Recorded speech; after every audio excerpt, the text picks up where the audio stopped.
ನಮಸ್ಕಾರ ಸ್ನೇಹಿತರೆ ಅಮೆರಿಕ ಮತ್ತು ಇರಾನ್ ನಡುವೆ ನಡೆಯುತ್ತಿರುವ ಉದ್ವಿಗ್ನ ಪರಿಸ್ಥಿತಿ ಮತ್ತೆ ಹೊಸ ತಿರುವು ಪಡೆದುಕೊಂಡಿದೆ. ಮಧ್ಯಸ್ಥಿಕೆ ಪ್ರಯತ್ನಗಳ ನಂತರ ಪರಿಸ್ಥಿತಿ ಸುಧಾರಿಸುತ್ತದೆ ಎಂದು ಭಾವಿಸಲಾಗಿತ್ತು. ಆದರೆ ಹಾರ್ಮುಜ್ ಜಲಸಂಧಿ ಪ್ರದೇಶದಲ್ಲಿ ಮತ್ತೆ ಉದ್ವಿಗ್ನತೆ ಹೆಚ್ಚಾಗುತ್ತಿರುವ ಲಕ್ಷಣ ಕಾಣಿಸುತ್ತಿವೆ.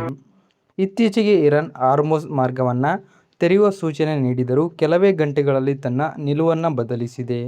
ಇದೇ ವೇಳೆ ಅಮೆರಿಕ ನಾಯಕರ ಹೇಳಿಕೆಯ ಬಗ್ಗೆ ಇರಾನ್ ತೀವ್ರ ಟೀಕೆ ಮಾಡಿದೆ.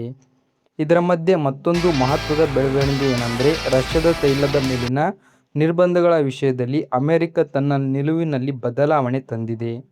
ಮೊದಲು ಕಟ್ಟುನಿಟ್ಟಾಗಿ ಹೇಳಿದ್ದ ನಿರ್ಬಂಧಗಳನ್ನು ಇದೀಗ ತಾತ್ಕಾಲಿಕವಾಗಿ ಸಡಿಲಗೊಳಿಸಲಾಗಿದೆ.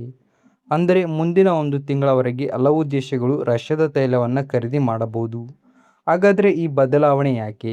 ಜಾಗತಿಕ ಇಂಧನ ಸರಬರಾಜಿನಲ್ಲಿ ಉಂಟಾದ ಅಡಚಣೆ ಪ್ರಮುಖ ಕಾರಣ. ಹಾರ್ಮುಜ್ ಜಲಸಂಧಿ ಪ್ರದೇಶದಲ್ಲಿ ಸಮಸ್ಯೆಗಳು ಉಂಟಾದರೆ ಜಗತ್ತಿನ ತೈಲ ಪೂರೈಕೆ ದೊಡ್ಡ ಮಟ್ಟದಲ್ಲಿ ಪರಿಣಾಮಗೊಳ್ಳುತ್ತದೆ. ಈ ಪರಿಸ್ಥಿತಿಯಲ್ಲಿ ಇಂಧನ ಕೊರತೆ ಉಂಟಾಗಬಾರದು ಎಂಬ ಕಾರಣಕ್ಕೆ ಅಮೆರಿಕ ತಾತ್ಕಾಲಿಕ ಸಡಿಲಿಕೆ ನೀಡಿರುವ ಸಾಧ್ಯತೆ ಇದೆ. ಇದರ ಜೊತೆಗೆ ಭಾರತ ಸೇರಿದಂತೆ ಕೆಲವು ದೇಶಗಳು ಈಗಾಗಲೇ ತಮ್ಮ ಇಂಧನ ಅಗತ್ಯಗಳನ್ನು ಗಮನದಲ್ಲಿ ಇಟ್ಟುಕೊಂಡು ರಷ್ಯಾದಿಂದ ತೈಲ ಖರೀದಿ ಮಾಡುತ್ತಿವೆ. ಭಾರತ ಸ್ಪಷ್ಟವಾಗಿ ಹೇಳಿರುವುದು ತನ್ನ ಜನಸಂಖ್ಯೆಯ ಅಗತ್ಯಗಳು ಮುಖ್ಯ, ಅದಕ್ಕಾಗಿ ಎಲ್ಲಿಂದ ಬೇಕಾದರೂ ಇಂಧನವನ್ನು ತರಿಸಿಕೊಳ್ಳುತ್ತೇವೆ. ಇದೇ ಸಂದರ್ಭದಲ್ಲಿ ಜಾಗತಿಕ ರಾಜಕೀಯದಲ್ಲೂ ದೊಡ್ಡ ಬದಲಾವಣೆಗಳು ನಡೆಯುತ್ತಿರುವುದನ್ನು ನೋಡಬಹುದು. ಹಿಂದೆ ಅಮೆರಿಕ ವಿಧಿಸುತ್ತಿದ್ದ ನಿರ್ಬಂಧಗಳು ಬಹಳ ಪರಿಣಾಮಕಾರಿಯಾಗಿದ್ದವು. ಆದರೆ ಈಗ ಹಲವು ದೇಶಗಳು ಪರ್ಯಾಯ ಮಾರ್ಗವನ್ನು ಹುಡುಕುತ್ತಿವೆ. ಡಾಲರ್ ಹೊರತುಪಡಿಸಿ ಇತರ ಕರೆನ್ಸಿಗಳಲ್ಲಿ ವ್ಯಾಪಾರ ನಡೆಸುವ ಪ್ರಯತ್ನಗಳು ಕೂಡ ಹೆಚ್ಚಾಗಿವೆ. ಇದರಿಂದ ಮುಂದೆ ನಿರ್ಬಂಧಗಳ ಪರಿಣಾಮ ಕಡಿಮೆಯಾಗುವ ಸಾಧ್ಯತೆಗಳಿವೆ ಎಂದು ಕೆಲವು ವಿಶ್ಲೇಷಕರು ಹೇಳುತ್ತಿದ್ದಾರೆ.